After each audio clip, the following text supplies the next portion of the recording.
We have here the energy of Ten of Swords. I don't know, but I'm picking up, no? Siya yung energy na parang inagawan. Alam mo yung energy ng batang inagawan ng candy or ng lollipop, diba? May ganun. Yeah, this is the type of energy right here who wants to end something. Yan, no? Parang meron siya ditong gustong mag-end or matapos na. Parang yung energy niya, no, is this person here is calling all of the saints, no, nakilala niya, no, parang ganun katindi, no, yung panalangin niya rito, no, na may matapos, no. And I think it is based on love. Parang sobra-sobra na rito yung love, sobra-sobra dito yung pagkagusto, yung passion, yan, no. So, nakikita ko yun dito. Hmm. So, alamin natin kung sino ito. It could be you. But what I do pick up is that this is another energy here. So let us see.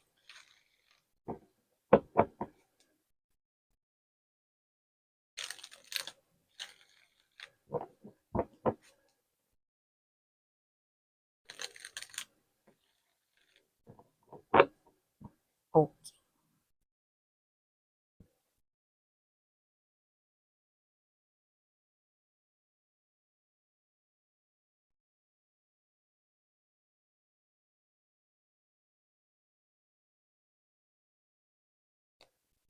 Hmm? Okay. Six of Wands in reverse. Ano pa nga ba? Ay naman pala, oh. Hmm. Okay. Yan, oh.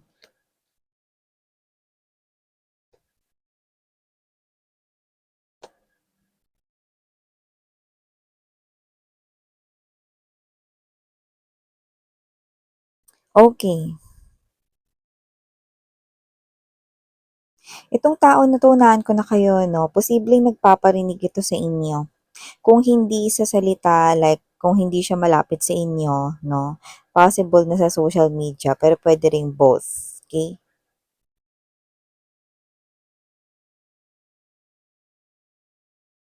So, hi and hello there, collective. Hi, new viewers. My name is Yan. Welcome back no, sa ating mga palagiang tambayers na walang sawang tumatambay dito. Thank you so much, mga babes. And yeah, kung hindi niyo pa alam na meron pa po tayong other channel, link ay inilagay ko sa description box ng video na to. So, if interesado kayong tumambay dyan, no, pwede kayong mag-click ng link na rin at may redirect na kayo dun sa ating other channel kung saan nag-upload din tayo ng collective readings every day. Yes, you heard it right, no? Every day. So, araw-araw ay meron din tayong collective readings doon sa ating other channel, no? When we say collective readings, no matter what your zodiac sign is, you can watch it, no? And you can claim the messages if you want, no? So, wala rin po tayo ditong gender sa babae, lalaki, LGBT. Welcome kayo, no? Pwede nyo rin pong i-switch or i-swap ang mga roles dahil possible talaga magkapalit-palit dito because this is general reading. And uulitin ko lang dahil palagian ako or madalas ako nakakita sa comment sections, no, ng Miss Yan, pwede bang banggitin mo yung mga zodiac sign na nakikita mo dyan? Alam mga babes, no, parang hindi magdulot ng kalituhan. Sa totoo lang, pwede ko naman talagang banggitin, no, yung mga zodiac sign na nakikita ko. Pero kasi, may kalituhan sa mga nakararaming viewers. Anong kalituhan yan, Miss Yan? Pag hindi nila narinig yung zodiac sign na yon, no, at hindi yun yung zodiac sign ng person nila at wala yun sa natal or birth chart, which is pwedeng hindi rin nila alam kung ano yung mga zodiac sign na nasa natal chart or birth chart ng kakonek nila. Tas resonate sila sa story, naguguluhan po sila. Which is yun yung ayokong mangyari sa inyo. Dahil malilito lang kayo pag nagbanggit lang ako dito ng zodiac sign. Tandaan ninyo, hindi importante yung zodiac sign kapag nakikinig kayo ng mga energy readings. Anong importante, Miss Yan? Yung storyline at yung connection ninyo. If you feel, like ramdam ninyo na kayo yung kinakausap ng reading, then yun na yun. Sapat na yun, Miss Yan? Yes, no? Kaya hindi ko binabanggit dito yung, I can see Pisces, I can see Taurus, I can do that, no? Pero hindi ko yung ginagawa. Bakit? Because magkakaroon yun ng confusion sa inyo. Okay? Remember, it's just an energy. It's not the person's zodiac sign that you're dealing with. Klaro? So, hindi ko yun babanggitin. So, ayokong mabuhay kayo sa panonood ng gano'n, no? Na mali yung understanding ninyo doon. Okay? So, going back dito, no? So, pag-usapan na natin to. By the way, timeless to, no? So, pwedeng ito ay nangyari na tapos na gano'n. Sa iba naman, galit ka ba, miss yan? Hindi. Hindi ako galit guys ha. Pinapaliwanag ko lang paano kasi yung iba nalilito, no? Kasi syempre iba-iba naman kami dito. May mga energy readers kasi binabanggit yung ganong zodiac sign. Pero gusto ko maintindihan ninyo, no, na hindi importante yung zodiac sign. No? Pag narinig nyo, hindi yun importante mga mahal, okay? It's just an energies. Energies lang yun. Okay? So, yun nga, no, balik tayo sa pinag-uusapan natin, no, pwedeng tapos na to sa iba, nangyayari na to ngayon sa iba naman mangyayari pa lang, no. Pero dito, mukhang may nagpaparinig na dito sa inyo, no. Meron nang nagpaparinig dito sa inyo ng hindi maganda. So, we have here someone, no, kung mapapansin mo, we have here the Nine of Coins, the Queen of Wands, no. Okay? And, tinan mo yan, ganyan yan, di ba? And we have here the Page of Cups. Right at the center of this reading is the Emperor, ang dahilan kung bakit may nagpaparinig dito sa inyo. No, mapa social media man yan or mapa word of mouth. No? So nakikita ko dito, no, malinaw na meron dito naiinis, nabibwisit at kaya siya nagpaparinig dahil ikaw yung inooperan, ikaw yung, in short, bet ng taong gusto niya. You know, so nakikita ko dito that the emperor here is offering his or her cup of love sa inyo. So this could be a fresh connection right here. Pwedeng bago lang nalaman itong Queen of Wands dito. No? Wala tayong gender. I repeat, no? Bago lang nalaman nitong person na to na nabibwisit sa'yo, na nagpaparinig sa'yo, no, na ikaw yung liligawan or ikaw yung pag-expressan dito ng emotions and feelings ng emperor na taong gusto niya. Nakuha mo? So, ibig sabihin, no, ikaw yung taong gusto niya dito ng emperor, okay? Pero, yun nga, no, yung emperor gusto niya. Okay? So, nakikita ko dito na pwedeng alam niya yung plano, no, na magliligaw or manliligaw itong emperor na to sa inyo or magpaparating na ito ng feelings and emotions pero sabi ko nga sa inyo timeless to so yung iba nagsisimula na ngayon, no? So, imbiyer na siya doon. That's why we have here the Five of Swords energy, no? The Five of Swords energy, the Six of Wands in reverse right here, and we have here the Ace of Cups. What does that mean? Because this Queen of Wands over here is someone na may gusto sa Emperor and the Six of Wands in reverse is an indication that hindi siya rito manalo rito. Bakit kamo? Kasi ikaw, yung gusto ng taong gusto niya. Ito lang masasabi ko, no? Hindi bilang isang energy reader, no? Kundi bilang isang usyosa. I mean, bilang isang friend ninyo, no? In short, wala naman siyang magagawa diyan, no, kung kayo naman yung gusto, no, kahit ipagduldulan niyo pa yung sarili niyo diyan, at kahit mainggit pa siya rito sa inyo ng 105%, wala rin naman siyang magagawa, no, hindi niya rin naman mapapagpabago yung isip nitong emperor na 'to, no, not to like you. Kasi ikaw yung gusto eh. So, wala siyang magagawa do'n, 'di ba? So, in short, mga babes, na feeling talunan itong person na 'to, no, and with the Ace of Cups energy, nakita mo 'yan, umaagos yung pagkagusto niya. So, ibig sabihin, gustong-gusto niya 'tong tao na 'to, no? So, hindi na importante dito yung time period kung kailan niya lang ba 'yan nagustuhan or baka love niya na 'yan, no? Basta nakikita niya 'yan ngayon as the one. So, we have here, this someone here inggit sa inyo kasi kayo yung gusto ng taong gusto niya. And with the Page of Cups right here, indication that this person here is matagal na sa life mo. So this could be your boss. This could be someone here na pwedeng katrabaho mo with a higher position or designation.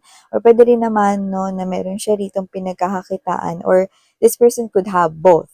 Like career, job, and then business as well. But you know, just take how this resonates na. But we have here the Emperor. So ibig sabihin, this is someone here na very good catch, no? And you've got the emperor's attention, which is yun yung gusto sana niyang mangyari at makuha yung magkagusto sa kanya. But the soulmate energy is nasa side mo. Kaya ikaw yung gusto niya ritong pag-offeran ng love. Ikaw yung gusto niya ritong ligawan. Ikaw yung gusto niya ritong mapasagot. Ikaw yung gusto niya, in short, no? Kaya hindi talaga rito mafe-feel ng Queen of Wands, no? Wala tayong gender. Okay, babae, lalaki, pwede kayo dyan, LGBT, no? Feeling niya talunan siya rito, no? Bakit? Because the Emperor wants this sa inyo. That's why nakikita ko na magtutuloy-tuloy ang action ng Emperor dito, no? So, kung magkakatrabaho kayo at nagkikita kayo araw-araw, mas may imbyer na sa'yo, no? Itong tao na 'to na lumalabas dito, 'no. Galit 'yan sa'yo, 'yun ang ibig sabihin ng Five of Swords energy, 'no. Pero 'yun nga 'no, napakasabaw. Kasi in short, wala ka namang ginawa dito, 'no. Kung magkakatrabaho kayo dito, wala ka namang ginawa kundi gawin lang yung trabaho mo, 'no. Umupo ka lang sa mesa mo, nagtatrabaho ka, nakatingin ka sa computer mo, lumalakad ka, gano'n, 'no. Wala ka naman ditong as in kamalay-malay in short, 'di ba? Wala ka rin namang as in ginawa rito in short, 'no. So, nakikita ko rito na galit siya sa'yo rito kasi ikaw ang napansin ng taong gusto niya, 'yan, 'no. So, it could be a workplace situation na magkakatrabaho kayo, but it also could be, nasa isang barangay lang kayo, ganyan, or kayo ito, no, na nasa isang circle of community lang kayo, no. At yun na nga, no, with the Eight of Wands energy, I do pick up that this person right here, no, keeps on telling, tuloy-tuloy yung ano niya, no, tuloy-tuloy yung sat-sat niya rito, no. Pwedeng nagpaparinig siya rito pero hindi niya pa binabanggit yung pangalan ninyo, no. Or yung iba naman medyo matagal na nagpaparinig dito 'no, puwede rin naman na alam niyo na kayo na yung pinariringgan niya, 'yan 'no. So yung iba dito wala pa kayong kamalay-malay 'no, na ito yung gusto niya kasi this person here is not really telling anybody or konti pa lang napagsabihan niya na yung crush or gusto niya ay itong tao na 'to, 'no. At nakikita ko rito na mas e-evolve pa 'no, yung kanya ritong paparinig 'no, ano 'to, tawag nito, kumbaga sa trabaho 'no, mapo-promote yung pagpaparinig niya rito 'no. So, kung naririnig niyo siya nagsasalita at naggaganyan 'no, araw-araw, okey, kung magkakatrabaho kayo, magle-level up yun sa pamamagitan ng social media, okey? Pero puwede rin magkapalit. Puwedeng sa social media siya unang nagpaparinig na parang ginagawa niyang blind item ito na parang, "Sinetch ite na ganito, ganyan, dagdag bawas na ito." 'No, yun ang nakikita ko rito kasi season na, eh, 'no? Alam mo yung Seven of Cups to the Five of Wands energy, season na 'to, dagdag bawas na 'to na parang, eto sino kaya itong tao na 'to 'no, na nang-aagaw ng crush, yung mga gano'n, 'di ba? So, parang una sa lahat wala namang inagaw na crush dito, kasi kung sino man yung mga nakaka-resonate dito by the way 'no, yung iba sa inyo, puwedeng may alaga kayong pet, yun ang nakikita ko dito. Puwedeng kahit ano 'yan, dog, cat, bird, hamster, rabbit, kahit ano 'yan 'no. So, whatever the case may be, mas, focus pa kayo sa inyong trabaho rito, sa family ninyo, sa alaga ninyong pet kung meron 'no, or yung iba walang alagang pet pero animal lover 'no, 'yan. So, makikita ko rito 'no, na mas focus kayo sa stability ninyo, okey? So, itong person na ito na nagpaparinig dito, okey, ang pinariringgan niya ay walang iba kundi kayo. Kayo, sa inyo siya naiinggit, eh, 'no? Kasi yung iba sa kanila puwedeng hindi pa umaamin dito sa taong gusto nila who happen to be the Emperor, and with the Ace of Cups na puwede yung iba nag-reveal na ng self nila pero mukhang ni-reveal din ng Emperor na iba yung gusto nila 'no, at napag-alaman nga na ang gusto ng Emperor ay walang iba kundi ikaw sis 'no, or ikaw pre, yun yun, 'di ba?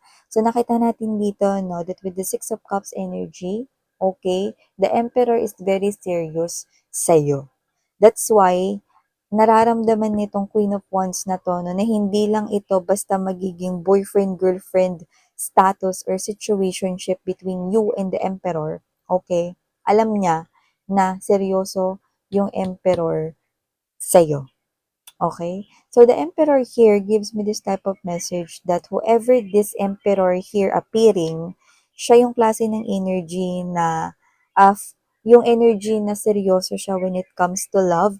And also, ito yung klase ng energy rito mga babes, no, na yung Emperor is okay, sorry for that commercial, no. So, yun nga ni Emperor dito is lumalabas, no, na siya yung klase ng energy na puwedeng, matagal yung last na naging relationship niya ta's nag-focus siya rito sa work niya or dun sa kung ano man yung ginagawa niyang iba pa sa personal life niya, 'no. And yun nga 'no, aside from that, if hindi matagal yung naging previous relationship niya 'no, like hindi siya naging matagal na single dito, possible 'no, na siya ito na seryoso at marami yung nakakilala sa kanya na once na ma-inlove siya, seryoso talaga siya.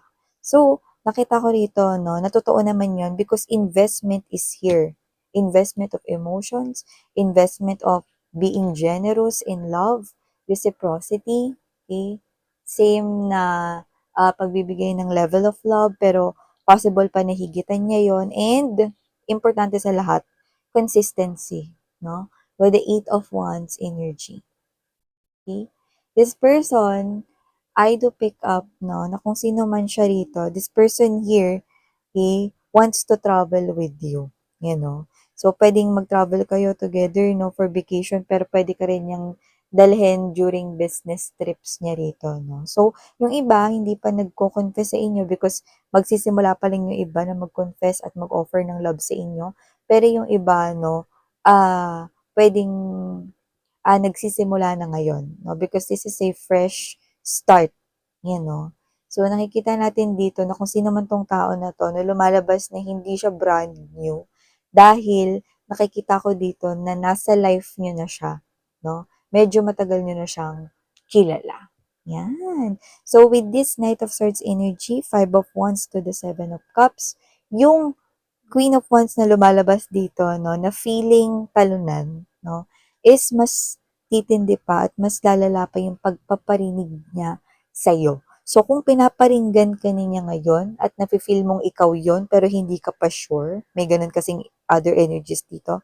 Yung iba naman, alam mo na ikaw yung pinariringgan, magle-level up pa po yan sa social media or baliktarin niyo na lang. Kung sa social media siya nag-start like Facebook, Instagram 'no, or Twitter 'no, na X na ngayon, okay ano man 'yan, mas magpaparinig pa siya sa'yo sa mga word of mouths naman, 'di ba? So, tuloy-tuloy 'yun. 'Yun lang kasi yung panlaban niya, babes, eh. Wala na siya dito ibang maiisip na panlaban niya kasi alam niya talo na siya 'no, from the get-go. So, yeah, hindi mo kasalanan rito na pinanganak kang maganda. Or gwapo 'no, ng nanay mo. What I mean is, hindi mo kasalanan kung gusto ka ng emperor. Wala rin namang magagawa siya 'no, dahil ikaw yung gusto, 'di ba? So, ito yung mga mensaheng nakuha ko here for you guys. Thank you so much again, I'm Yuriana on me. Sarang Love in Light. Annyeong!